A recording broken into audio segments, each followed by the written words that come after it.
इतना जगत में भगवान बुद्ध का नाम था सनंदन, सनंदन, सनंदन ना, पहले का आश्रम का नाम था सनंदन।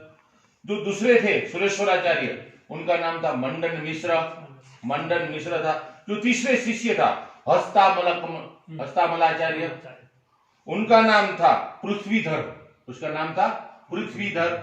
और तोटकाचार्य था, उसका नाम था गिरि, उसका नाम था गिरि। ये चार थे, गिरि न, और चारों का पूर्व का नाम ये था। और क्या क्या शास्त्र लिखा है, क्यों तोटकाचार्य नाम पड़ा, ये सब की कहानियां लिख कर बहुत महात्माओं ने प्रयास किया हुआ है, तो पता चलता है। स्वामी जी बोलते हैं थोड़ा, लेकिन उसका अर्थघटन कितना लोग कितना समय देते हैं अपने जीवन में परमात्मा का चिंतन करने के लिए। हम भी कुछ प्रयास करें यार, सुनकर चले जाए ऐसा नहीं। तो आज सत्संग हुआ, कल उसके ऊपर बोलने का मौका किसी को भी मिले। हमारे 2-3 बच्चे बहुत अच्छे हैं, मुझे बहुत अच्छे लगे, बहुत अच्छा बोल सकते हैं इस पर आज के सत्संग के ऊपर। तो चिंतन करते हैं, मनन करते हैं, भजन करते हैं। तो उसी तरह सबका ये प्रयास होना चाहिए ताकि हमारा ये जो समय है वो सफल हो सके, और सबका प्रयास होना चाहिए, तभी आनंद रहता है। कोई कहते श्लोक का हमको भेजो, उसका मतलब कि श्लोक के प्रति, अर्थ के प्रति उनका झुकाव है, कुछ रिसर्च करना चाहते, कुछ पाना चाहते। चलिए आगे। कल स्वामी जी ने एक बात कही थी, मुझे बहुत ही अच्छी लगी, और प्रश्न छोटा था, हरि का और गुरु का। हरि रूठे तो ठोर है, वो जो प्रश्न था। लेकिन गुरु गीता में स्वामी जी का जब हमारा प्रसंग यहां चला था आश्रम में, आज से 5-8 साल पहले यहाँ सत्संग, यहाँ नरेंद्र भाई की कथा रखी थी, उसमें गुरु गीता रखी थी, गुरु गीता। और स्वामी जी 1 घंटे तक, एक सहजोबाई और चरणदास के जीवन पर 1 घंटा तक बोले थे। और कोई ऐसा नहीं होगा जो द्रवित नहीं हो, जो जिसकी आंख में आंसू ना आया हो। इतना सुंदर था वो प्रसंग। स्वामी जी ने वो श्लोक वही नरेंद्र भाई समझा रहे थे, गुरु स्त्राता हरिस्त्राता, हरिस्त्राता गुरु, वो श्लोक चल रहा था गुरु गीता का। उस समय स्वामी जी ने शाम को वो 1 घंटा ऊपर हो गया था, वो सुनाया था। जीवन ऐसा ना जाला जाए, हम भी कुछ पाए यार। हाँ, हंसी करे, मजाक करे, खाए पिए मौज करे, बात अलग है, लेकिन कोई लक्ष्य तो होना चाहिए जीवन का, वरना जीवन हाथ से चला जाएगा। चलिए, बहुत ही अच्छा लगा मुझे वो उसमें चरणदास महाराज की समाधि, तो मैंने उसके बाद स्वामी जी को पूछा था, महाराज जी चरणदास महाराज की समाधि कहाँ आई है? बोले दिल्ली में आई है, कभी मौका मिले तो चले जाना। उनकी शिष्या थी, उनकी सगी बहन लेकिन शिष्या थी सहजोबाई, उनका जीवन स्वामी जी ने सुनाया था, बहुत अच्छा लगता। लगभग गुरु पूजा में स्वामी जी इसका जिक्र करते हैं। तो ये प्रश्न बहुत अच्छा लगा, और खास मैं खुशी व्यक्त करता हूं हमेशा, जो चीज अच्छी लगती है उसकी खुशी ओपन कर देता हूं, खुशी। आज मुझे सुबह बहुत अच्छा लगा, अभी तक उसका नशा उतरा नहीं। आज स्वामी जी ने सुबह का सत्संग जो सुनाया था वो असुर की धारा से भी पर था, बहुत ही अच्छा लगा। और कुछ सीखने को ऐसा लगता है हम कुछ जानते ही नहीं है, सीखने के लिए बहुत कुछ बाकी है। जो जानते हैं बहुत कम है, और जो जानना है बहुत कुछ है, जिनकी बहुत कम है। बहुत ही अच्छा लगा। चलिए, स्वामी जी के साथ रहते रहते सत्संग करना, बोलना तो आ गया, लेकिन अंदर का क्या है मामला वो मैं जानूं और महाराज जाने, इसलिए वो आगे बढ़े थोड़ा सत्संग की ओर, अच्छा लगता है।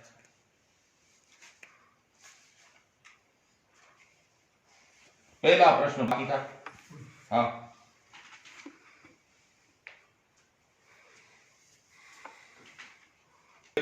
मैंने देखा खुश नहीं हो सकता, और सत्संग में नीचे से कोई ना आए उसके लिए खास मैं हाथ जोड़कर विनती करता हूं। कुंभक की क्रिया दीर्घ करने के लिए आहार और व्यवहार का आपका अनुभव और हमको मार्गदर्शन देने की कृपा करें। आपके अनुभव के अनुसार हमको मार्गदर्शन देने की कृपा करें। कुंभक की क्रिया दीर्घ करने के लिए आहार और व्यवहार, आहार तो जितना अलग आहार करा जाए उतना अच्छा है। अब अलग अलग का अलग हिसाब किताब होता है, उसके लिए बोला नहीं जा सकता है। अब एक महात्मा, जैसे मैंने कहा, यहाँ कुराली में थे, वो तीसरे टाइम 2 रोटी और मूंग की दाल खाया करते थे, और एक ही के घर में। वो बहुत साधारण आदमी था जिसके घर खाते थे, वो तुरखान का काम करता था, उसी के घर जाके खाते थे। कितने बड़े बड़े लोग बुलाने आए नहीं जाएंगे कहीं भी नहीं, उसी के घर जाते थे। आज खाएंगे शाम को, कल सुबह भी नहीं खाना, शाम को भी नहीं खाना, फिर परसों खाना। सुबह परसों सुबह खाएंगे, फिर शाम को भी नहीं खाना, सुबह को भी नहीं खाना, फिर शाम को खाएंगे। ऐसे 36 घंटे के बाद 2 रोटी और मूंग, बस। ऐसा था उनका जीवन। बहुत से संत महात्मा होते हैं, वो एक टाइम भोजन करते हैं। कई महात्मा ऐसे होते हैं जो अन्न नहीं खाते, फल फूल खाते हैं खाली। मैं कई महात्माओं के पास ठहरा, वहाँ वो फल फूल खाते थे। वहाँ गंगोत्री में एक महात्मा रहते थे, वो फलाहारी बाबा के नाम से ही प्रसिद्ध थे। ये अपने अपने ऊपर निर्भर करता है। कई महात्मा देखे, अभी आप अजमेर में एक महात्मा, उनके पास जाता हूँ, वो बहुत खाने के शौकीन है, और वो इतनी तो मिर्ची खा जाएंगे, इतनी, उनको मजा ही नहीं आता मिर्ची के बगैर। मेरे मित्र है, एक महात्मा वहाँ आया था बसराम भगत के घर में, वो सिर्फ मिर्ची ही खाता था। हरी मिर्ची, हरी मिर्ची, हरी हो लाल हो, ताजी मिर्च, वही खाता था। और 1-1 किलो मिर्ची खा जाता था एक टाइम। तो ये आहार का तो अपने ऊपर निर्भर करता है। मैं अरबिंदो आश्रम में रहा, पांडुचेरी में, तो वहाँ एक किचन में एक बार मैं घूमते हुए चला गया, तो वहाँ अंदर मांस, मच्छी, मुर्गा, अंडा सब बन रहा था। मैं देख के हैरान हुआ। मैंने कहा, ये यहाँ खाते हो तुम लोग? बोला, हाँ, हमको कोई मनाही नहीं है यहाँ खाने की। रजनीश के आश्रम में गया, वहाँ पूना में, वहाँ बार खुली हुई, दारू की दुकान अंदर, आश्रम के अंदर। वो मेरे को सर्दी जुकाम लगा हुआ था, थोड़ी ब्रांडी पिला दी उन्होंने। वो साथ में था एक उनका गाइड मेरे को। मैंने उसको मना किया, बोलता है ऐसे अंधविश्वास पर विश्वास कर दो, ये दवा के हिसाब से ले लो। गर्म पानी डाल के उसमें मेरे को पिला दिया। तो अलग अलग हिसाब है सबका अपना अपना। कौन कैसे रहता है, क्या खाता है, क्या नहीं, ये उसके ऊपर निर्भर करता है। लेकिन मैंने कभी कुंभक का अभ्यास किया नहीं है, लेकिन इसकी गति कैसे बढ़ेगी ये तो अपने ऊपर निर्भर करता है। हम प्राणों को रोकने का अभ्यास करें अपने शरीर में, तो वो जितना जितना देर उसको रोक सकें उतना अच्छी बात है। सबसे बड़ी बात है उसमें क्या है, हमको अपने शरीर में ध्यान रखने का पूरा समय मिलता है। उससे अपने अंदर में ख्याल रखने का समय मिलेगा। सबसे खास बात है वो। नहीं तो अपने से भूले होते हैं सब, बाहरी जी रहे होते हैं सब। अपने में जीने के लिए कुंभक को करके, उसमें ख्याल रख के, प्राण को रोक के, तो उससे हम वर्तमान में जीते रहेंगे हमेशा। होश पूर्वक रहने की एक जो पद्धतियां हैं पुरानी, उनमें से एक पद्धति कुंभक है। उसमें अपने शरीर में वायु को रोका जाता है। जो प्राण वायु आ रहा है, शरीर में उसको रोका जाता है। वो शक्ति का सूचक भी होता है प्राण वायु। कुंभक वालों के पास शक्ति का भी प्रभाव बहता है। तो वो अपने सामर्थ्य की बात है, अपने अभ्यास की बात है। धीरे धीरे वहां कुरुक्षेत्र में एक महात्मा मिले थे। वो कह रहे थे मैं 5 मिनट तक कुंभक कर सकता हूँ। कुंभक कर सकता हूँ। मैंने कहा बड़ी बात है, बहुत अच्छी बात है वो। और कहते हैं मैं और आगे बढ़ा रहा हूँ इसको।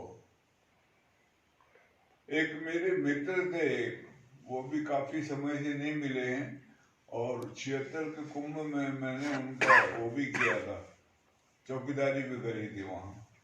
तो वो जमीन के नीचे 72 घंटे तक चले जाते थे, ऊपर से बंद कर देते थे, उसके अंदर 72 घंटे तक बैठ रखते थे। लेकिन वो एक नली लगाई होती थी वहां।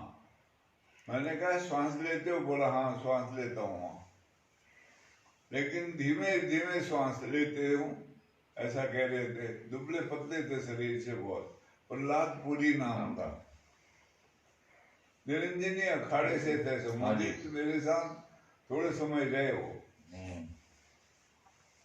तो कुंभक के द्वारा श्वासों को रोकने की जो क्रिया है बहुत अच्छी है वो, और बहुत से लोग प्रयास करते हैं। हठ योग के अंतर्गत भी आता है ये, और उससे प्राणों की गति आगे चल के सूक्ष्म हो जाए। और हमारा सबसे बड़ी बात है ध्यान प्राणों में रहे, श्वास पर रहे, ये बड़ी बात है। उसके लिए वो एक प्रक्रिया है, अपने आप के अंदर रुकने की, अपने आप में ठहरने की एक प्रक्रिया है। नहीं तो अपने आप में नहीं होते, हम बाहर होते हैं। इसलिए कुंभक किया जाता है।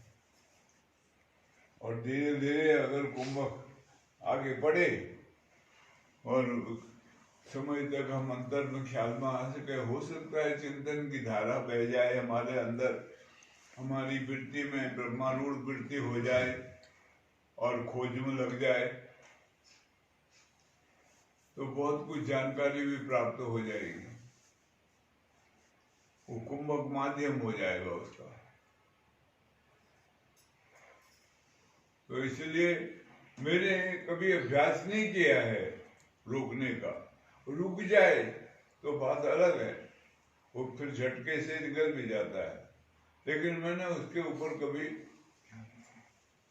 अभ्यास वगैरह करने का प्रयास भी नहीं किया, करा भी नहीं। मेरे को तो गुरु की जो आज्ञा थी उसके अनुसार ही चलता रहा मैं, उसी के अनुसार सब चलता रहा। कुछ अलग से अपना प्रयास किसी कार्य के लिए नहीं किया, अलग से कुछ सीखा नहीं। गुरु महाराज ने जो रास्ता बताया था बस उसी पर चलता रहा। उनके सानिध्य में थोड़े साल जब रहा मैं, तो जो कुछ उन्होंने समझाया उसका ख्याल करते रहे बस।